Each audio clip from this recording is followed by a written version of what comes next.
I want to talk a little bit about fighting knives, sort of the definition of a fighting knife and the general attributes of a fighting knife and what differentiates it from other knives. So a fighting knife is going to be a knife that is purpose-built, purpose-designed, and optimized for fighting. Now this becomes somewhat of an academic or a philosophical discussion because a knife is actually a fairly poor tool for fighting. It would not be my first choice by a long shot. Now, any knife can be pressed into action. As an example, more people have been killed with kitchen knives than with any sort of top-line custom fighter, a Randall #2, anything like that.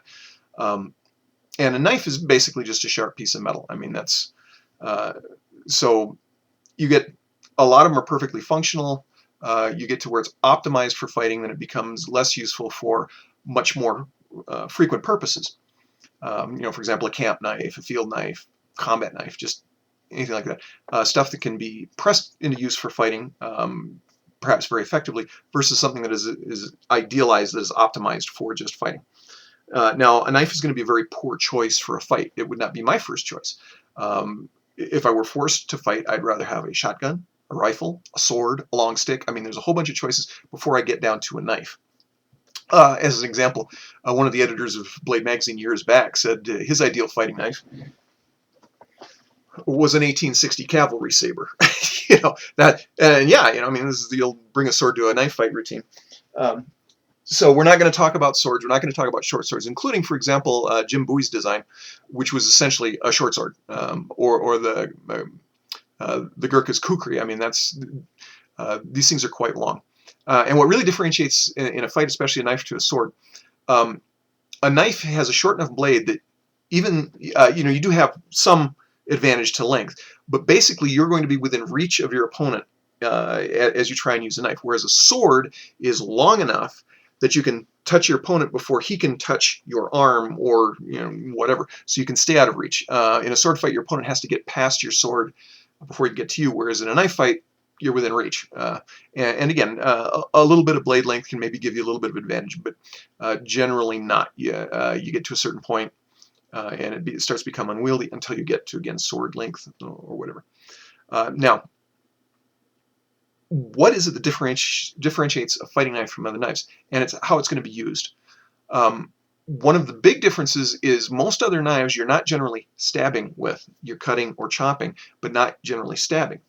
So the fighting knife has to be very capable for stabbing. Also, you're working against a dynamic enemy or opponent. A butcher. A lot of people like to point to butcher's knives, butcher's cutting techniques. And that's great. These guys, I mean, they're really good with their knives, and I don't want a butcher mad at me when he's got a knife in his hand. However, they're working against unmoving objects. They can apply it how they want, the way they want. They can get the grip they want. Whereas in a fight, you may not have the ideal grip. Your hands may be cold, wet, whatever. Your opponent's going to be moving. If you do stab, they may move sideways or twist or whatever. So your blade has to be, blade and hilt, everything has to be strong enough to take lateral forces, whereas a kitchen knife, you don't need that. In fact, you use a much thinner blade on a kitchen knife because it makes it easier to slice with, and you don't need the weight. Chopper, you might want a little more weight to it for the chopping. But in either case, are you expecting to either twist or torque sideways your blades? So as an example, an excellent camp knife. So this is a Tramontina Gaucho knife. Really nice. It's basically a big chef's knife. It's thicker in the spine, and it's got a full-length tang and so on. But it's a really nice field knife. And the way it's designed, this part, and then of course, you've been used in fights a lot, but it's not really optimized for that. So this does keep the finger from going up onto the blade, but it also keeps, if I'm chopping food or something like that, keeps the hand clear so I can get the blade flat all the way down against my cutting surface. And as I said, this is a really nice knife. It's big enough that you could, if you needed to defend yourself or whatever, you can shave wood. You can do all kinds of camp chores with it. So this is kind of a really nice camp knife. Could you fight with it? Absolutely, but it's not an optimized fighting knife. Now, as you get to a knife that is optimized for fighting, it becomes less and less useful for a lot of other functions, all the way down to the edge. For example, a nice concave edge is great in a fight. After the fight, you may have to touch it up, but how often are you really going to be in a knife fight? And that's where this becomes, as I said, more philosophical or academic. How often are you going to need a dedicated fighting knife? You'd be better off maybe with something that's a little more general purpose. I mean, the odds of being in a knife fight, unless you're going out looking for them, are so minor. If you feel the need to carry a fighting knife, that's fine. If it gives you some, psychological support, so be it. Or, for example, there was a fellow over in the Middle East a while back, and the locals did not particularly carry guns. They're all everybody's carrying AKs. They don't care about that. But he was carrying a dedicated fighting knife, and matter of fact, it was a Randall #2. The locals were very impressed with that. That, gave him more of a psychological advantage than his guns did. When he was working with some of the local police, some of the local militia, and these guys were a little sketchy as far as Americans over in their country were going, and he was a little uncomfortable around some of these guys because they're all carrying AKs. He's carrying an M4, but he was getting a real psychological edge simply by having this big fighting knife. They were little off-put, a little less likely to maybe try something. So, it worked as far as that went. I kind of doubt the guy ever got in a fight with it. Now, if I ever am in a knife fight, I can't have a sword, I can't have a gun, can't have a big stick, can't go and take my knife and knock off about 3 feet of, good solid wood. Then I would just as soon have the most efficient one I can have, but I'll make just about anything work. So, as we work our way down to some field knives, let's see what I got. Okay, so I have the Tramontina. Okay, so now here's interesting one. This is a copy of the Randall #1 and called it his Field Fighter. Now, some of the things that optimize this for fighting, even though it is an excellent field knife, because it's a single edge. Now, it does have this, keeps your fingers from sliding up onto the blade, but they also get in the way if you're trying to cut food, for example. You'd have to get back off the edge of your cutting surface so you could cut your food or whatever. This can get in the way, and it's unnecessary in just a working knife. Fighting knife, yeah, absolutely. Like I said, keeps your hand from slipping up there. Can it catch a blade coming back? Yeah, but that's really kind of unlikely. The main purpose is to give you something to work against while you're stabbing. It's quite thick in the spine, so if it does go in and twist, you've got some give before the blade bends or snaps. Likewise, if you go to twist it this way, it's got plenty of support through the handle and whatnot, full tang and whatnot. Now, this would normally be sharpened. So you've got your swedge or your false edges sharpened on there. That increases the ability to penetrate in a stab. Whereas a purely camp knife, field knife, that doesn't need to be sharp. In fact, I like an unsharpened spine, so if I need to use a tap stick and tap it down through a piece of wood or something, or a piece of bone, I've got something to work against. Or you can even use your hand and press it or pull it if you're using it as a draw shave or whatever. You really don't need that sharpened back edge. In a fight, that's very handy. You can catch it on the back side and it aids in penetration. So this is a bit of a compromise. It's a fighting knife, but it's got some real good potential as a field knife for just general purpose camp chores. So another example of that. Now this is one in the service. I originally the issue knife that you would get was the little 5-inch blade Air Force survival knife, and it's an okay little blade. I mean, you can get by with it, but it's not exactly what I was looking for. I was young, reasonably stupid, so I had a Gerber Mark II double-edged dagger. Neat. I used it for anything and everything except never used it in a fight. I used it for a lot of other stuff. And I decided that it was less than optimal for most of the everyday stuff I was using. So I replaced it with this. And I was recommending to a lot of guys to replace it with like a K-bar or a Camelus or whatever. Well, I got this. This is from Ontario, and they make K-bars as well. They're K-bar type field knives. And this is, to me, a slight improvement over the old standard K-bar. For one thing, it's got about an inch more blade length. I'm 6 foot, 200 pounds. And I like a slightly longer blade. So this 8-inch blade is, to me, a little better for me. A lot of other people know. It's got a good grip on it. It's got a good full-length tang. It's totally usable as a field knife, but it would work quite well in a fight. And again, sharpened false edge on this side. So again, on a back cut or for stabbing, it's going to get almost as much penetration as a dagger. But I've still got a spine I can work against and so forth. So this is a good compromise. Good field knife, good combat knife.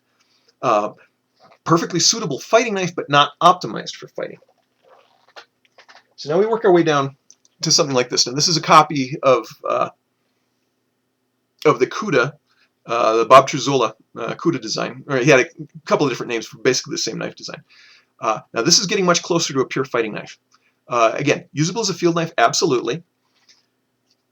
But it would be much, I would choose this over a couple of those others if I had to choose a knife. You know, you're going to have to get in a knife fight. Again, why? Philosophical discussion. Why would you be in the knife fight to begin with? Why would you not have something else you could use, you know, like an entrenching tool or, you know, tire iron, a whole bunch of other stuff. But okay, so I've got a knife.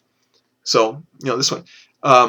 Now this, rather than having quite a large cross guard, it's got an excellent texture on these micarta grips, and the design really brings the hand up onto it, yet doesn't let it move forward. So it's a good secure grip without having quite a, in fact, I like this design an awful lot.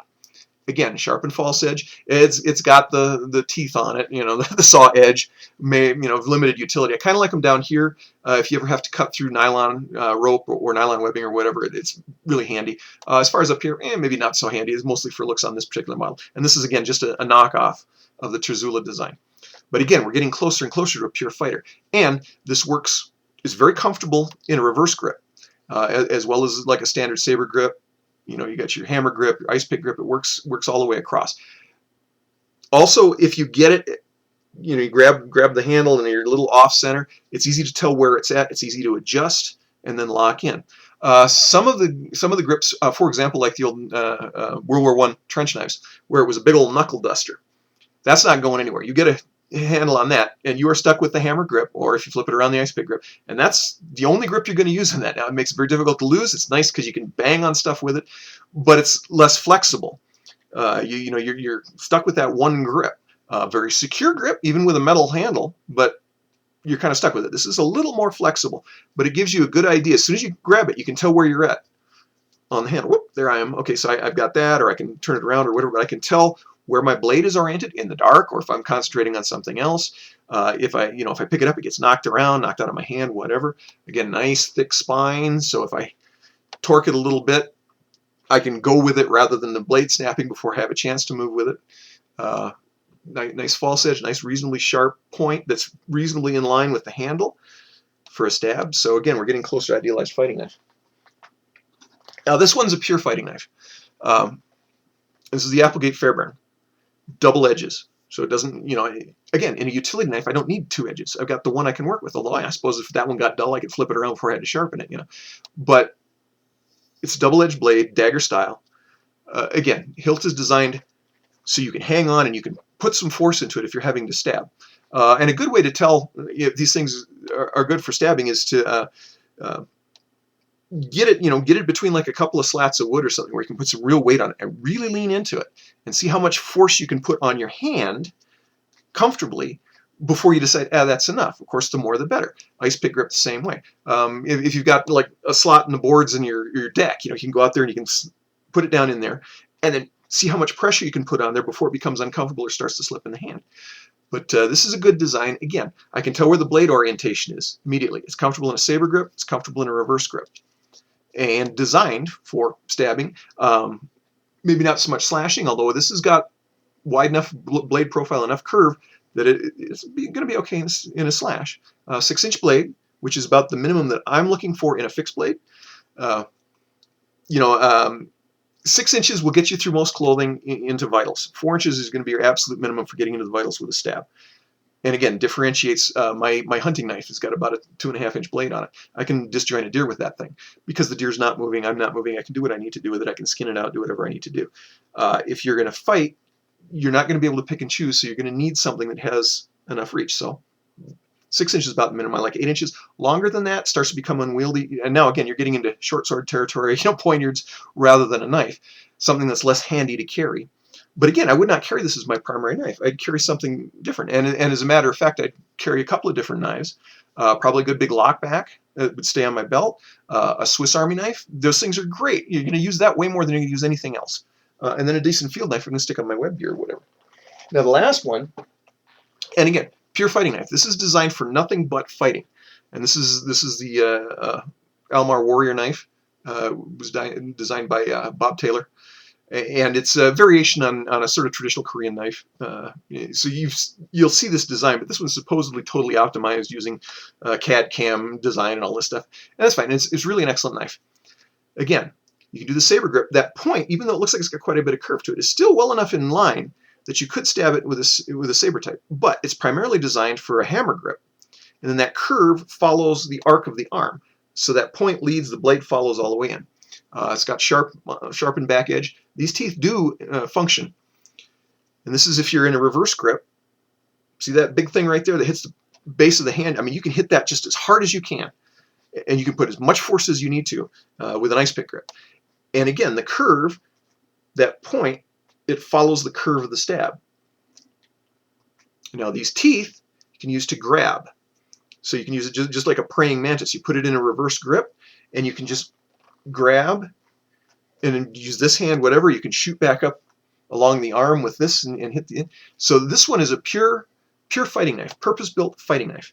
Now Taylor designed a smaller one that they called the Hobbit, I think. And he preferred about a 5-inch blade. Now again, this was designed primarily for slashing, not so much for stabbing, but it's perfectly capable for stabbing. I prefer the longer. Now it's a little heavier, means it's a little slower potentially. Again, it depends on your size, what you like. Knives, you don't need a lot of weight to them. You don't need a lot of force. And this one is probably heavier than it could be. Maybe just a slimmer blade profile, a little thinner stock on it would be good. But see, this one, totally dedicated fighting knife. Also next to worthless in the field. If I was going to go cut some tent stakes or notch some wood or chop up some kindling, does it work? Yeah.